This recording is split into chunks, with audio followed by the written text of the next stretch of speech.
여러분 안녕하십니까. 뉴스투데이 제주입니다. 현재 열대 저압부로 약화된 제16호 태풍 풍엉의 영향으로 제주에는 비가 내리고 있습니다. 먼저 자세한 날씨 소식을 송현희 기상캐스터가 전해드리겠습니다. 네, 16호 태풍 풍엉은 열대 저압부로 약화됐습니다. 하지만 이 태풍이 몰고 온 강한 비구름대의 영향으로 지금까지 한라산 진달래밭과 윗새오름에 400mm가 넘는 폭우가 쏟아졌고요. 해안 지역에도 100mm 안팎의 많은 비가 내렸습니다. 현재 산간에는 호우경보가, 남북부 지역에는 호우주의보가 내려진 가운데 앞으로 10에서 50mm가량의 비가 더 내리겠고요. 오늘까지 강한 비바람이 몰아치는 곳이 있어 각종 안전사고에 유의하셔야겠습니다. 내일은 구름만 많이 지나면서 바깥 활동하기 무난하겠습니다. 다음은 자세한 지역별 날씨입니다. 네, 오늘 북부 지역은 종일 25도 안팎의 기온을 오르내리면서 평년보다 조금 높은 기온을 보이겠습니다. 서부 지역은 어제 같은 시각보다 기온이 조금 올라 있고요. 낮 기온은 26도 안팎으로 어제와 비슷하겠습니다. 네, 남부 지역의 기온 25도로 시작해서 27도까지 오르겠습니다. 현재 동부 지역의 기온 25도까지 크게 올라 있는 모습입니다. 네, 성판하기 현재 기온 21도 보이고 있는데요. 호우경보가 내려진 산간에는 오늘도 꽤 많은 비가 예상돼 피해 없도록 주의하셔야겠습니다. 섬 지역의 현재 기온 25도에서 26도, 낮 기온은 26도에서 27도로 아침과 낮의 기온차가 크지 않겠습니다. 해상에는 풍랑주의보가 내려진 가운데 소형 여객선 운항은 모두 통제되고 있습니다. 네, 현재 제주공항에는 윈드시어 특보가 내려져 있으니까요. 항공기 이용하시는 분들은 운항 여부를 미리 확인하셔야겠습니다. 네, 내일부터 당분간은 구름만 지나면서 무난한 날씨가 이어지겠습니다. 날씨였습니다. 제주에 투자하고 있는 외국 자본 가운데 중국 자본이 가장 많죠. 이제는 다 아는 사실인데요. 잠재적 위험성에 대한 우려의 목소리가 많이 나오고 있습니다. 이 때문에 중국 자본을 검증하는 시스템이 필요하다는 지적이 나오고 있죠. 박주연 기자의 보도입니다. 중국 리디그룹이 1조 원을 투자하는 제주 헬스케어 타운. 1단계 사업이 끝났고 2단계 사업을 추진 중입니다. 이처럼 중국 자본이 제주에 추진 중인 개발 사업은 모두 12개. 투자 규모만 3조 4천억 원에 이릅니다. 이에 따라 일자리 증가는 물론 지역 경제가 활성화될 것이란 기대감이 큰 것도 사실입니다. 그 지역에 일자리를 만들어 주어서 경제적인 부가가치가 파급될 수 있는 직접 투자라고 하면 이것은 제주 경제에 장기적으로 고용이라든지 소비, 생산 부분에 긍정적인 효과를 줄 수 있죠. 하지만 중국 자본에 대한 부정적인 평가는 여전히 많습니다. 전문가와 도민을 대상으로 설문조사한 결과 중국 자본이 미치는 영향에 대해 도민의 58.9%가 부정적이라고 답했습니다. 부정적인 영향으로 제주 개발의 중국 종속화와 부동산 투기를 가장 우려했습니다. 특히 중국 지방정부 부채가 3배나 늘고 상대적으로 규제가 약한 이른바 그림자 금융 투자가 증가하면서 최근 들어 잠재적 위험이 높아진 것으로 분석됐습니다. 이 때문에 건강한 자본과 불량한 자본을 미리 거를 수 있는 제도적 장치가 필요합니다. 사업계획서에 투자 평가 보고서를 작성해서 심의위원회에서 심의하고 사후에 투자 성과 보고서를 통해서 투자 유치 제도에 비대표해서 건전한 자본들이 제주도에 유치될 수 있도록. 중국 자본이 일자리를 늘리고 지역 경제를 살리는 기회로 활용되기 위해서는 적절히 감시하고 통제할 수 있는 제도 보완이 시급해 보입니다. MBC 뉴스 박주연입니다. 이성문 교육감이 서귀포에서 학부모와의 토론을 가졌습니다. 산남과 삼북의 교육격차 해소에 대한 다양한 목소리가 나왔다고 합니다. 권혁태 기자가 보도합니다. 이성문 교육감이 서귀포에서 학부모들과 만났습니다. 예상대로 산남 지역과 삼북 지역의 교육 환경과 문화체험 기회의 차이에 대한 불만이 쏟아졌습니다. 학교 밖 생활에서 경험의 차이가 학교 생활의 격차로 이어진다는 겁니다. 아이들이 정말 시야를 넓히려고 여러 가지 활동을 하고 있는데 교육청에서는 정말 이런 아이들의 어떤 실태라든가 아니면 어떤 식으로 도움을 주고 있는지 저는 전혀 모르겠어요. 상대적으로 서귀포 지역의 많은 소규모 학교에 대한 차별화된 지원이 필요하다는 의견이 많았습니다. 소규모 학교이기 때문에 대규모 학교에 비해서 열악한 환경입니다. 사실은. 그래서 뭐 좀 교원 지원이라든가 이런 부분도 많고, 그다음에 프로그램 운영 면에서도 상당히 불이익을 받는다고 저는 생각을 하고. 9시 등교 문제에 대해서는 맞벌이 부부들이 반대 목소리를 냈습니다. 자신의 의견을 얘기하기보다 학부모들의 말에 귀를 기울이던 이성문 교육감은 산남과 삼북의 교육 균형을 위해 노력하겠다고 밝혔습니다. 작은 학교에 가야 우리 아이들이 행복하고 훨씬 잘할 수 있다. 왜? 학생 수가 작기 때문에 충분히 국제학교의 교육과정의 70~80%까지 도달할 수 있다.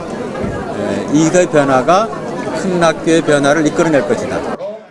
제주도교육청은 권역별 학부모 토론회를 3차례 더 가진 뒤 내년 정책과 예산 편성에 반영할 계획입니다. MBC 뉴스 권혁태입니다. 전국적으로 결핵 예방 백신 공급에 차질이 생기면서 제주 지역에도 무료 접종에 문제가 생기지 않을까 우려되고 있습니다. 늦어도 다음 달 중에는 공급이 이루어져야 하는데 물량 확보에 어려움이 예상됩니다. 김현선 기자의 보도입니다. 제주 시내 한 보건소, 500명가량이 접종할 수 있는 결핵 예방 백신이 보관돼 있습니다. 한 달 평균 250명가량이 접종하는 것을 감안하면 2달치 분량입니다.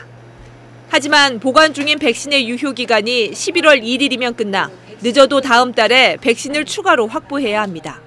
정상적인 상황이라면 이달 중에 백신 공급이 돼야 되지만 지금 지연되면서 앞으로 질병관리본부에서 수요 조사가 있게 되면 저희가 필요한 수량을 요청해서. 다른 보건소의 사정도 비슷합니다. 추가 공급이 이루어지지 않는다면 11월 1일 이후 사용 가능한 백신은 제주 도내에 400명분에 불과합니다. 문제는 전량 수입에 의존하는 결핵 백신이 외국 제약회사의 생산 차질로 이르면 12월 이후에야 공급이 가능하다는 겁니다. 보건소별 잔류 물량을 확인을 해서 보건소끼리 전배할 수 있도록 이런 계획도 하고 있고, 접종일도 집중해서 하루에 와서 접종해서 소모량을 줄일 수 있도록. 제주도는 보건소별로 약품 유통업체와 수의 계약을 통해 백신을 확보할 계획이지만 전국적으로 백신 품귀 현상이 벌어지고 있어 자칫 예방접종에 차질이 빚어지지 않을까 우려됩니다. MBC 뉴스 김현선입니다. 제주 지역 노인들의 우울증과 자살 위험률이 심각한 것으로 조사됐습니다. 제주시 정신건강증진센터가 도내 노인 700여 명을 대상으로 조사한 결과 22.5%가 우울증 고위험군으로 분류됐고 10명 가운데 3명꼴로 자살 위험성이 있는 것으로 나타났습니다. 우울증 위험은 여성이 남성보다 2배 높았으며 우울증이 있는 경우 자살 위험도가 13배 증가했습니다. 다음은 문화예술계 소식과 생활 정보를 이미정 아나운서가 전해드립니다. 설문대 여성문화센터는 해독주스와 유산균으로 찾는 건강을 주제로 오늘 오후 2시 대극장에서 행복특강을 마련합니다. 국립제주박물관은 오늘 저녁 6시 30분 큐레이터와 함께하는 문화가 있는 저녁, 박물관 유물감상과 교과연계 교육 프로그램을 운영합니다.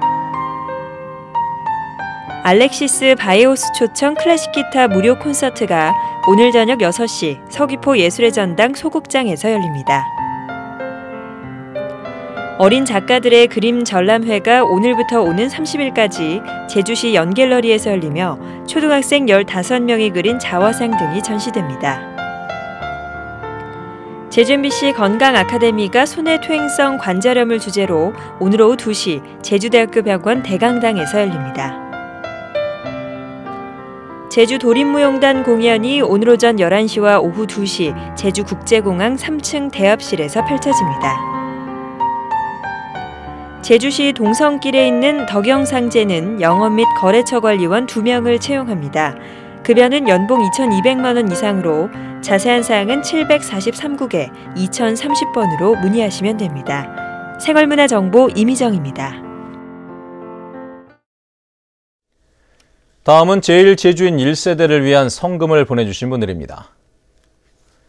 재외도민 총연합회 허영배 회장이 200만 원을 보내주신 것을 비롯해 창암재활원에서 5만 원, 제주농업기술센터 문영인 소장이 10만 원, 스즈키 미츠오 주 제주 일본국 총영사가 30만 원, 제주시 1도 2동 김순채 씨가 30만 원, 청소년 자원봉사 동아리 어피니티 회원들이 44만 3,910원, 박내과 의원 박승호 원장이 100만 원을 보내주셨습니다.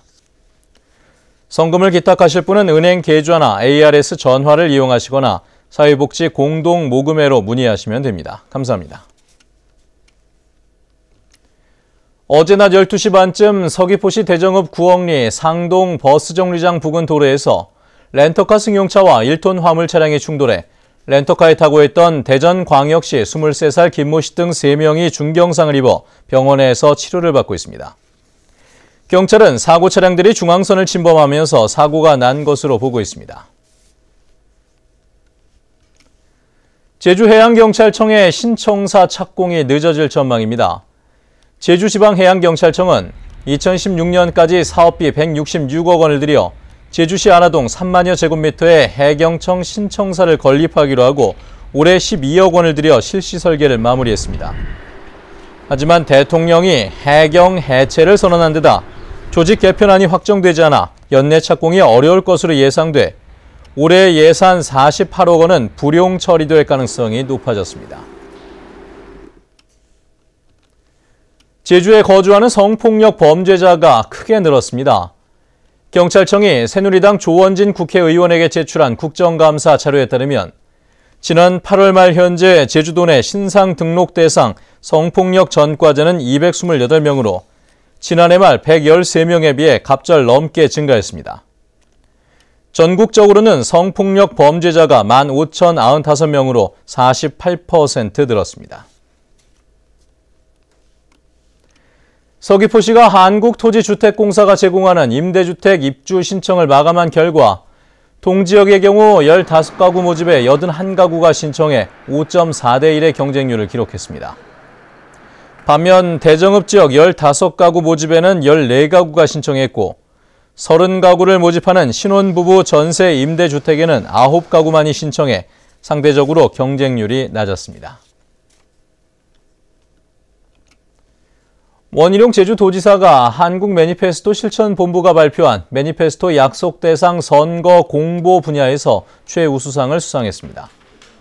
매니페스토 약속 대상은 6.4 지방선거 출마자의 선거 공약 내용과 선거 공보에 담긴 철학과 비전 등을 종합평가해 선정됐습니다. 매니페스토 선거 공약 부문 최우수상은 박원순 서울시장과 남경필 경기지사가 선정됐습니다.